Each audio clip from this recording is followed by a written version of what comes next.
It started on a cold January night when the wind outside hit our windows so hard it felt like the house might break open. But inside the nursery, my baby wouldn't stop crying. I tried everything, rocking, singing, changing, feeding, walking in slow, desperate circles.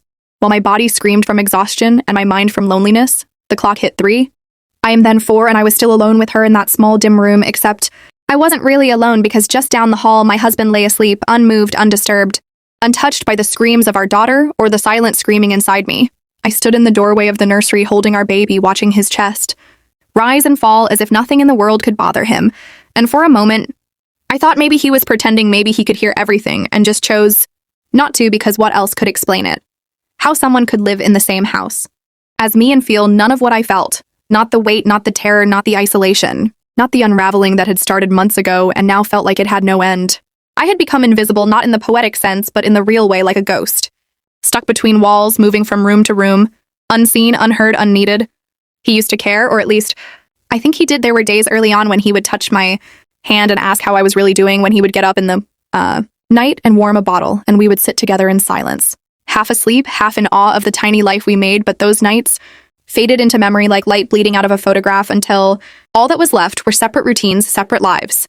I became the night parent and the day nurse and the housekeeper and the scheduler and the protector, while he became someone I had to explain myself to someone who called what I felt hormonal or said I was being dramatic or needed more rest without ever offering to give me any rest to begin with. I started to dread bedtime, not because of the baby, but because it meant I would be awake again alone while he slept, peacefully, like nothing in our lives was broken. That night, though, something shifted, not just in the house, but in me around 5 a.m. I placed the baby gently in her crib and kissed her forehead. I walked down the hall into our bedroom and just stood there. Watching him breathe, he looked peaceful. Young, even like the man I married, but also like a stranger, like someone who had forgotten me completely. I wanted to shake him, scream at him, throw every bottle, every diaper, every sleepless night into his face and ask him where he had gone, ask him why he left me here inside. This endless loop of giving and giving while he simply received. But I didn't. I just stood there staring, and then I turned away, went to the kitchen, sat at the table, and cried without sound, because I had learned that even my loudest pain didn't matter in this house. I remember staring at the fridge magnets and thinking how strange it was that a person could disappear without ever leaving. In the morning, he asked why. I looked so tired and I laughed, not because it was funny, but because it was the only thing I could do to stop myself from shattering. I told him she had been up all night again, and he said, "Oh, really?" I didn't hear a thing, and then took a bite of his toast like nothing had happened, like I hadn't been living a lifetime between midnight and dawn, while he slept untouched by any of it. Something inside me hardened, not in anger, but in truth, in a quiet, knowing that nothing was going to change because he didn't. It wanted to change because he didn't believe there was anything wrong.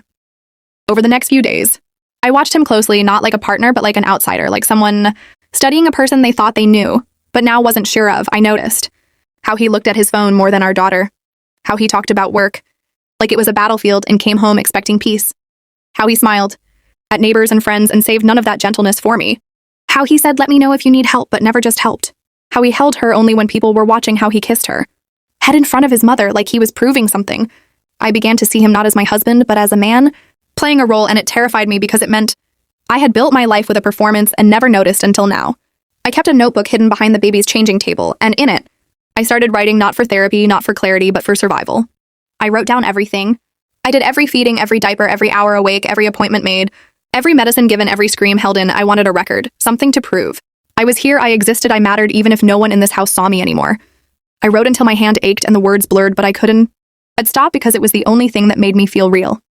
One night I heard him on the phone in the garage, laughing, not just laughing, but in that soft, low voice he used to use with me when we first fell in love, and something inside me shattered because I knew he wasn't talking to a friend.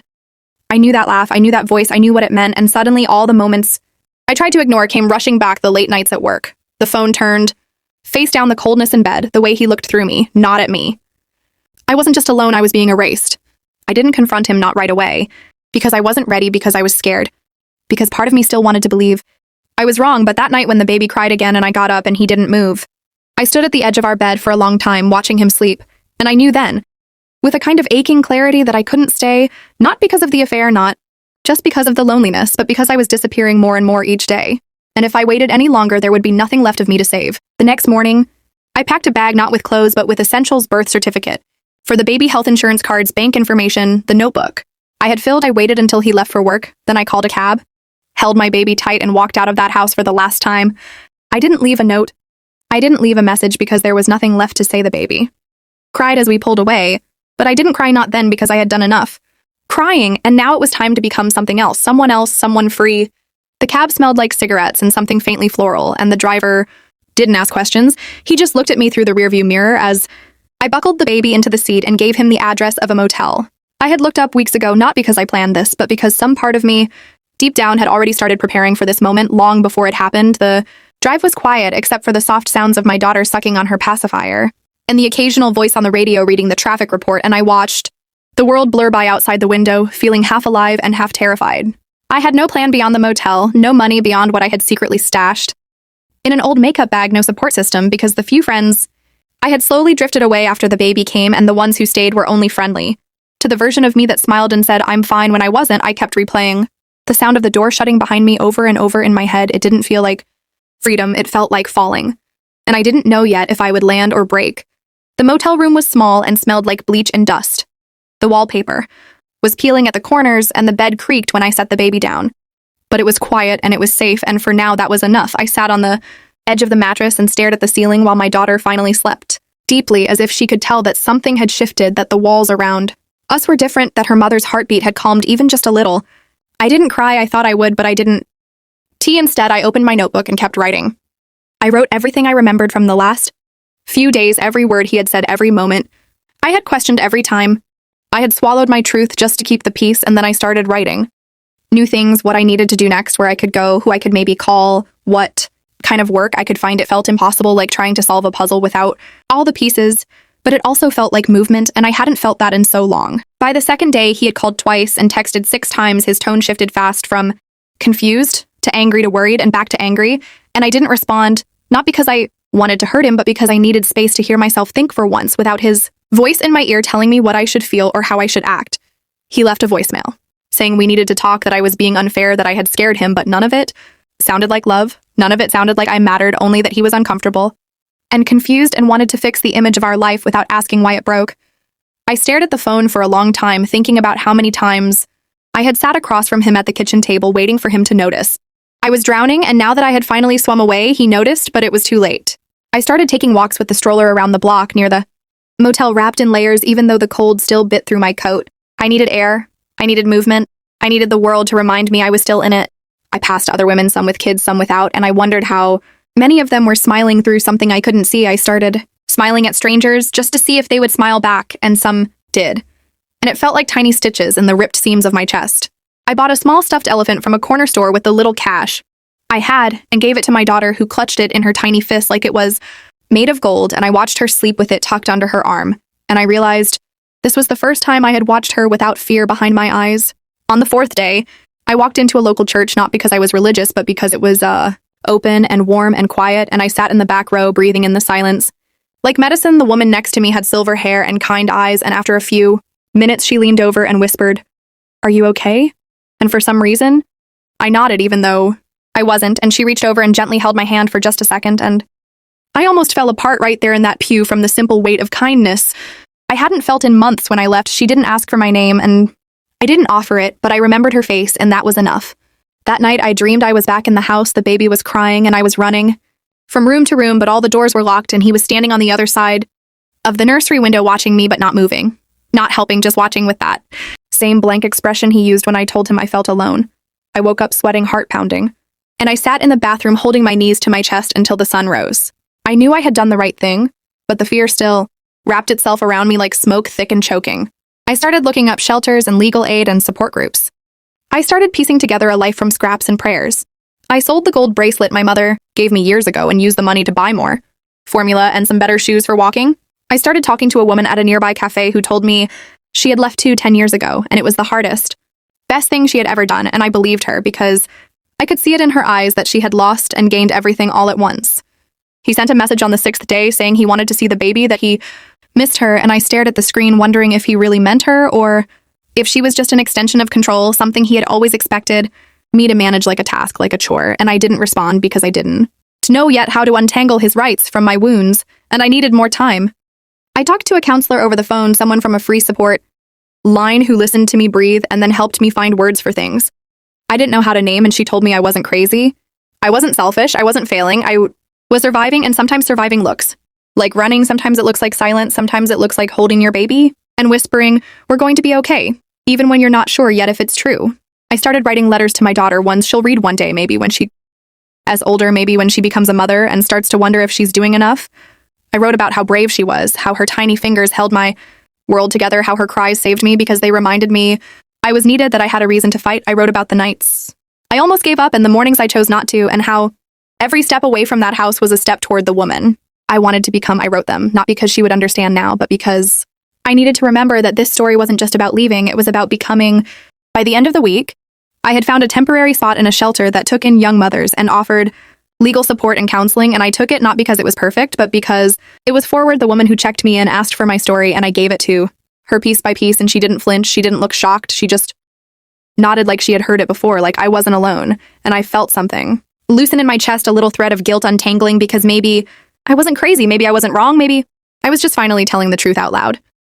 That night, my daughter slept beside me in a narrow bed with a patchwork quilt, and I watched her breathe in the dim light of the hallway bulb, and I whispered, thank you, not to her, not to anyone in particular, but to the night, to the silence, to the version of me that refused to stay invisible, and I knew it was only the beginning, that there were battles ahead, and courtrooms and papers and long, lonely nights, but for the first time in months, I wasn't afraid to face them. The shelter was colder than I expected, not just in temperature, but in feeling, the kind of chill that settles in your bones when everything around you is unfamiliar and temporary, but it was also safe, and that counted for more than comfort. There were 5 other women staying there with their children, each one with a different story, but the same look behind the eyes, that silent, knowing look that only comes from surviving something you can't always explain. One of the women, named Rachel, had a little boy who didn't speak, and a stare that could slice through steel. She rarely smiled, but when she did, it felt like watching the sun fight its way through thick fog. She told me once that people think you leave abuse when it gets bad, but really you leave when staying becomes harder than disappearing, and I understood that in a way I never had before.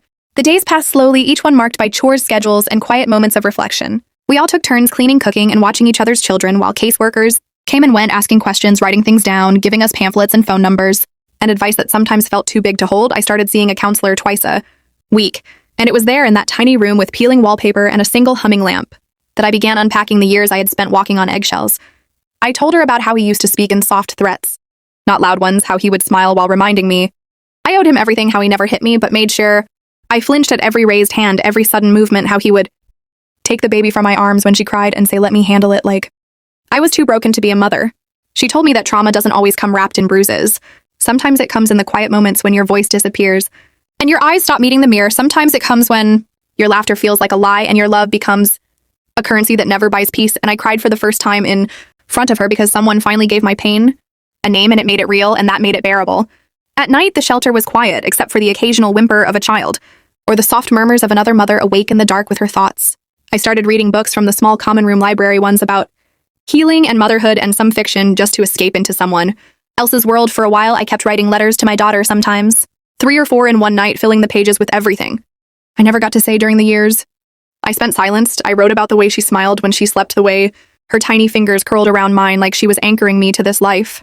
I wrote about the future I dreamed for her, one where she never had to unlearn her worth or shrink to fit someone else's comfort. Then one night, about 2 weeks into our stay, I got a letter, not an email, not a message, a real letter forwarded from the last address he had. The handwriting was his, tight and angry and perfect, like always. Inside was a photo of our wedding day and a single sentence written underneath, remember who you are.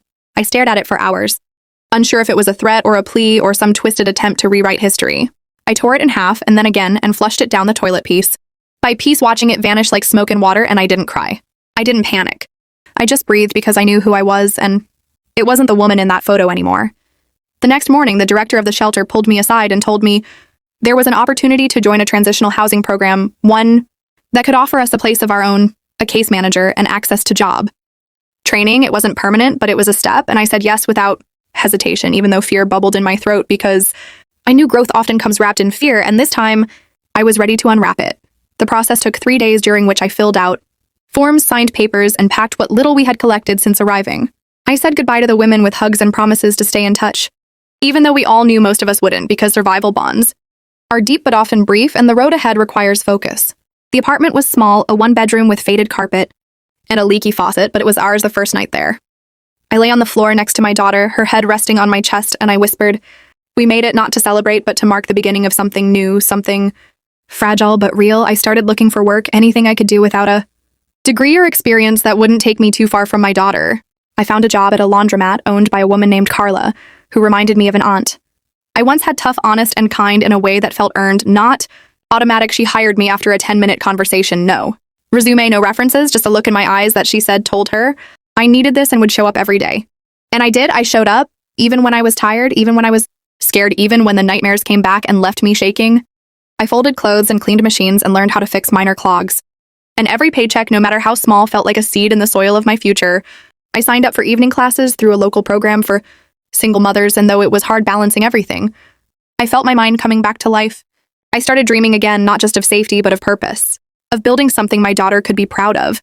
He found out where I was after the 3rd month, how I still don't know. Maybe a friend told him, maybe he hired someone, but one afternoon as I left class, I saw him standing across the street, not moving, not yelling, just watching. He looked older, thinner, angrier, and something about his stillness made my skin crawl. He didn't follow me. But that night, I found a note slipped under my door. It said, "You can't run forever," and for a moment, the fear came back thick and suffocating. I called my case manager, and she helped me file a restraining order. She reminded me that leaving wasn't the end of the fight. It was the beginning, and I clutched those words like armor. I installed new locks and started walking different routes to working class, always alert, always aware, but I didn't stop moving.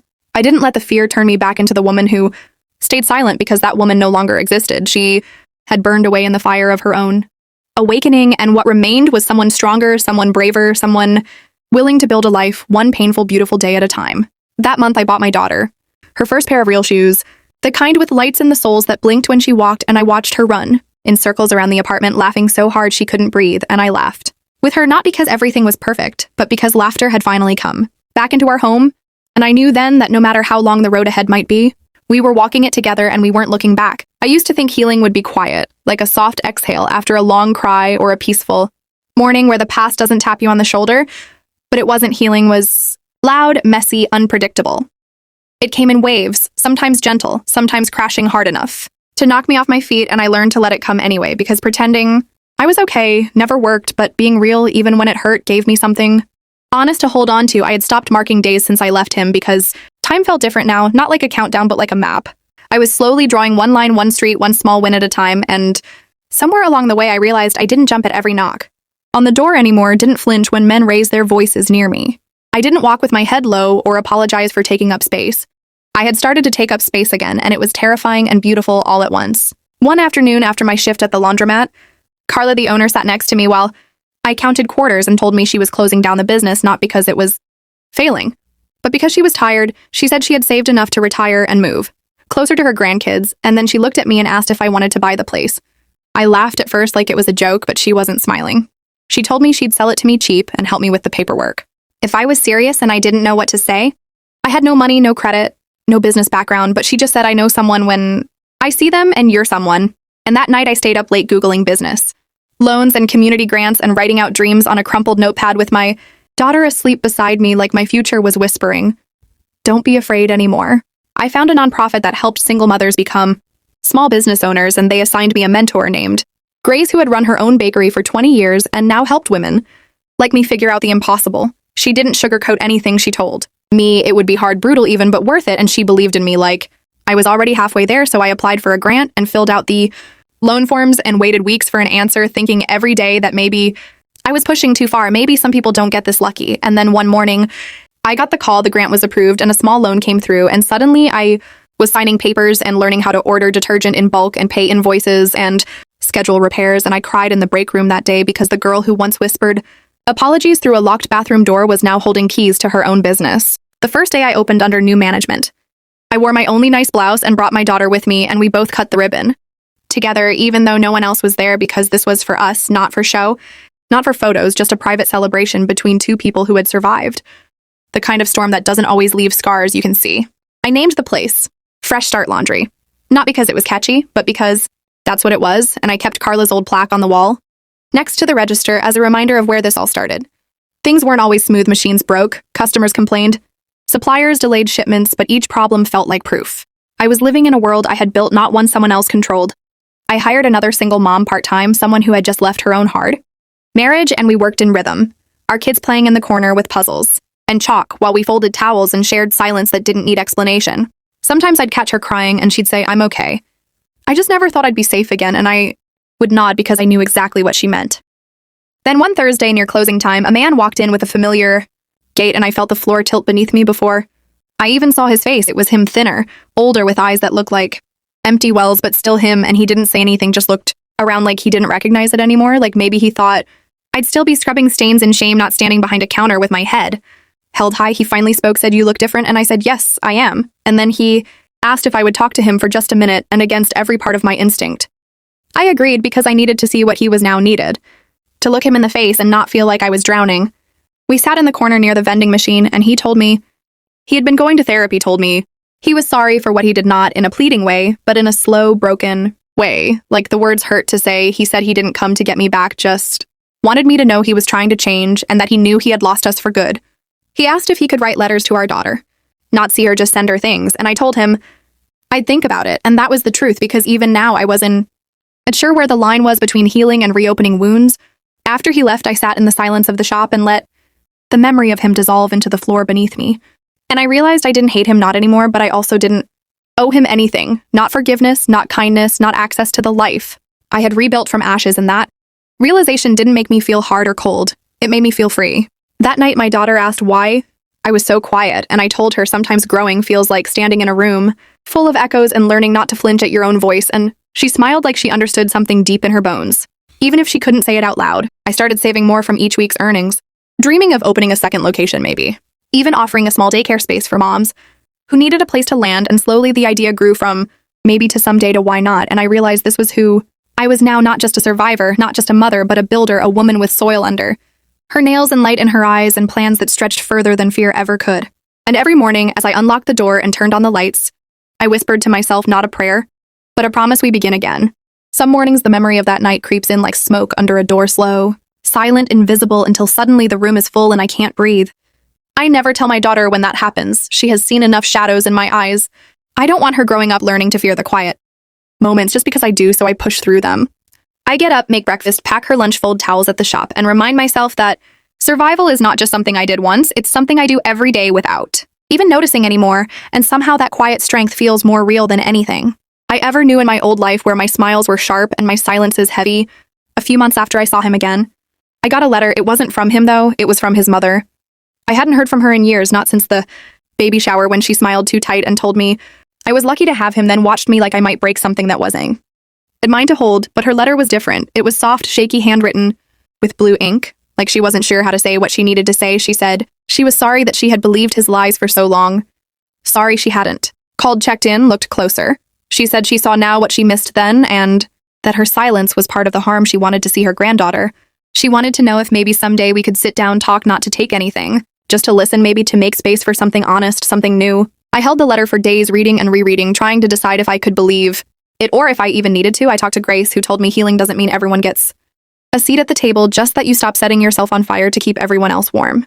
I talked to my daughter, who just said, "I don't remember her. Do you think she's safe?" And I realized that was the only question that mattered, so I wrote back not with a yes or a no, but a maybe. I said I'd meet her for coffee, just me, and that we'd see from there. She showed up early, sat at the window table in a yellow coat that looked like it hadn't been worn in years. When she saw me, she stood up, then sat back down unsure, and I saw in her eyes the same fear I used to carry, like maybe I'd scream or accuse or walk away, but I didn't. I just sat. She said thank you. And then we talked not about him, not much anyway, but about the girl with curls, who loved dinosaurs and glitter, and how sometimes she hummed in her sleep, and how she called every dog she saw friend, and somewhere between the third sip and the last bite, we found something that wasn't forgiveness or reconciliation, but something smaller and maybe more important: recognition, the shared ache of loving someone who had hurt us both in different ways. She didn't ask for visits, didn't beg for time. She just said, "I want to do better now, even if it's too late to do it right." And that sentence stayed with me long after the coffee turned cold, because I think that's all any of us are trying to do, really. Do better now, even if we didn't get it right. When it mattered most, back at the shop, I found a girl crying in the bathroom. She was 16, bruised, scared, barely able to speak, and she'd run away from somewhere she wouldn't name. I gave her a clean shirt, a granola bar, and a warm place to sit, and when she finally spoke, she said, "I thought maybe you'd be nice. You look like someone who's been through it." And I didn't know whether to laugh or cry, but I just nodded and said, "You can stay here tonight, then we'll figure it out in the morning." I called Grace, who connected us with a shelter and a counselor, and later, when the girl was gone and the silence returned, I realized that something had shifted in me. I wasn't just rebuilding my own life anymore. I was building a place where people could land even just for a moment, and that felt bigger than anything I'd ever imagined for myself back when I thought all I could be was small and silent and safe. I started hosting quiet nights at the laundromat, once a week for women who needed somewhere to go, not a meeting, not a service, just a space. We called it Folding Circle. We brought snacks. Someone always brought music, and sometimes nobody talked, but we all knew what it meant to sit in a room full of strangers and feel seen. And I looked around those nights and thought, this is what love looks like, not the kind that shouts or demands or takes, but the kind that listens, shows up, and stays even when it's hard. One night, my daughter asked if we could light a candle for someone. I asked who, and she said for the version of you who used to cry alone in the bathroom, because I think she needs to know you're okay now. And I almost couldn't breathe. Not from pain, but from the weight of being so deeply understood by someone. I made someone who knew me before. I knew myself, and I lit that candle, and I whispered to every version of me that didn't make it out, you were not weak, you were not wrong. You were just trying, and now we are here, and we are okay. The day the fire comes back to me, it is not in a nightmare or a loud bang. It comes quietly during a school field trip when my daughter points to a fire truck and asks if I still hate the sound, and I freeze for just a second before I say not anymore, but my hands are already shaking just a little.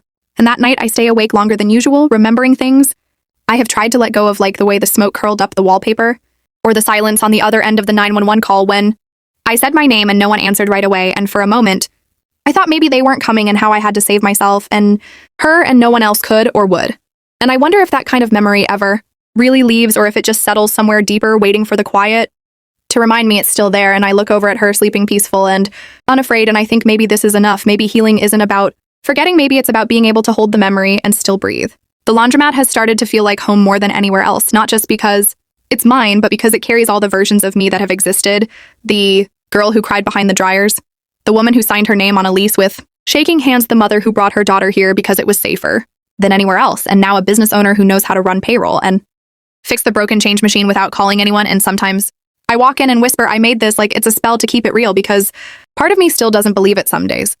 People leave notes now, in the tip jar, not just money, little folded pieces of paper that say things like thank you for the space, or you helped me breathe, or just I see you, and I keep them in a box under the counter. And when it gets hard, I read them and remind myself why I keep going even on the days I don't want to. One evening as we closed up, a woman knocked on the glass and I almost didn't answer, but something about the look on her face stopped me.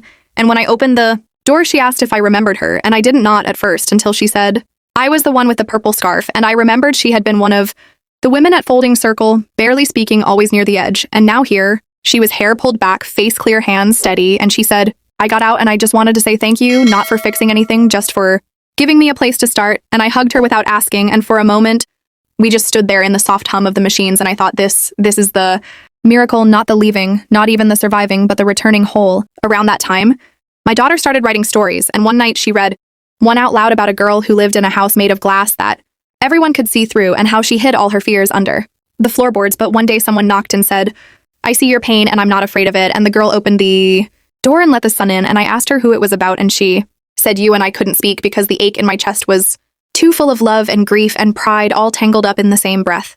I applied for a community grant to renovate the back room of the laundromat into a small drop-in space with books, puzzles, snacks, a safe place for kids to wait if their parents needed time. And when I got approved, I painted the walls myself pale yellow like the inside of a warm light bulb, and I put up photos, drawings, stories written on scraps of paper from the women who had passed through here. And one night after we finished setting up, I stood in the middle of the room and cried, not because I was sad, but because I had turned something broken into something that held people. And that kind of magic doesn't come from power. It comes from survival. Then came the letter from the school asking if I would speak at career day, and my first instinct was to say no. Who would want to hear from me? But my daughter begged, and I said yes.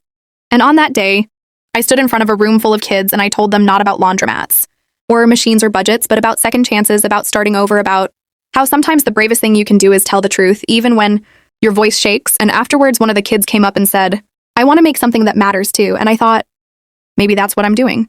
Maybe that's enough. But not everything is easy. Not everything stays soft. There are days the memory of him sneaks in when I least expect it sometimes. I see men who look like him and my stomach knots up, or I hear someone raise their voice and I flinch without thinking. And some nights my daughter asks hard questions about what it was like before, and I never know how much to tell her. I want her to know, I want her to understand, but I don't want to give her the weight I carried, so I try to answer with truth, but not pain. I say things like, it was hard, but we got out, or I was scared. But I kept you safe, and I hope that's enough for now. The last time I saw him was in the grocery store. He looked smaller, older, lost, and he didn't speak, just nodded and walked away, and I didn't follow, I didn't shake. I just watched him leave, and then I turned back to the apples and thought, that was it. The last thread cut clean, and I drove home in silence with the windows down, breathing, and the kind of peace that doesn't shout, just fills you slowly until you can't remember what it was like to live without it. The wind changed that year. It felt softer, like even the air was tired of holding its breath, and as the seasons shifted, I found myself letting go of things.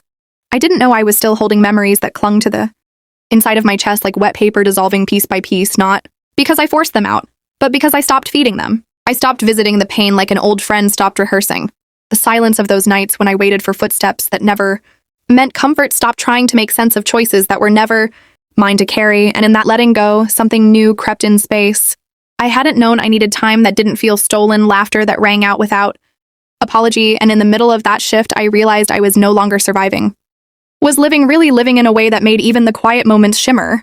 The community we built around the laundromat began to grow not just in numbers, but in weight. People trusted us with their stories, their grief, their small victories like finding housing or passing a test or just making it through the day without breaking, and one woman came every Tuesday just to sit in the corner with her knitting. She never spoke much. But one day she looked up and said, "This place is the only time I feel like I'm not invisible." And I carried that sentence with me like a talisman, proof that presence could be powerful even without noise. My daughter started helping out more, folding towels, chatting with the regulars, asking questions like, how long did it take before you weren't scared anymore? And the answers always varied, but they all came back to one thing. I kept going even when I didn't believe I could. Then came the night we hosted an open mic, not for poetry or performance, but just for truth. We called it Quiet Voices, and people came in slow waves. Hesitant at first, then steady. One woman talked about the first time she ran, one man about how he missed his sister who never made it out. One teenager read a letter she wrote to herself, and when my turn came, I stood behind the counter, not on stage, and I told them about the night. I called 911, and no one answered right away. How I thought maybe no one was coming, how I learned then what it meant to save yourself, and I told them how I looked at my daughter and knew I had to live, not just survive, and how years later, I could stand here not broken but rebuilt. And when I finished, no one clapped. They just sat in the stillness, and it was the most honest silence I had ever heard. That night, a woman approached me after everyone left. She had a small notebook clutched to her chest and tears running down her face, and she said, "I wrote letters to myself every day for a year just to stay here, and I thought I was alone, and now I know I'm not." And I didn't have words for that, just a hug and a promise to keep the door open, always, just in case someone needed it. And that promise became more than symbolic. We started staying open later on certain nights for people with nowhere else to go. We didn't ask questions, we just left out blankets and tea and a warm lamp, and over time those nights became lifelines for people we might never truly know, but who would always know they were welcome. My daughter started writing down names of women she admired, and one night she added mine, and I asked why, and she said, "Because you're brave and soft at the same time. And that's harder than being strong."